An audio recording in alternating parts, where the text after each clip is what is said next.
నువ్వు ఏ రోజైతే ఇండియాలో ఉన్నంత ఏమంటారు human skills, resources, intelligent people ఎక్కడ లేదు ప్రపంచంలో. ఓకే, కాబట్టి నీకు ఇంకా లేనిది ఇప్పుడు మన ఇస్రోలో పనిచేస్తున్న సైంటిస్టుల కంటే ఈ అమెరికాకు వచ్చి H1B సాఫ్ట్వేర్ ఆడవడు స్కిల్డ్ లేబర్ అక్కడ ఉన్న ఇస్రో సైంటిస్ట్ కంటే గొప్పవాడు ఐడు.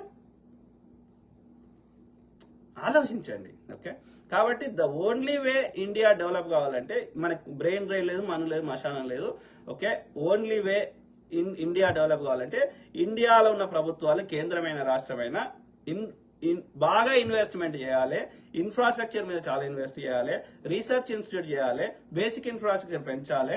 అట్లనే ఎవరైనా సొంతంగా వ్యాపారం చేసుకుంటా అంటే వాళ్ళకి కావాల్సిన స్కిల్ ట్రైనింగ్ కానీ, వాళ్ళకి కావాల్సిన లోన్లు కానీ, ఒక 10 మంది కోఆప్స్ కానీ, ఒక 10 మంది ఫ్రెండ్స్ కలిసి వ్యాపారం పెట్టుకుంటా అన్నా వాళ్ళకి ఇంకా కావాల్సిన సహాయ సహకారాలు అందించి వాళ్ళు ఒక 10 మందికి 1000 మందికి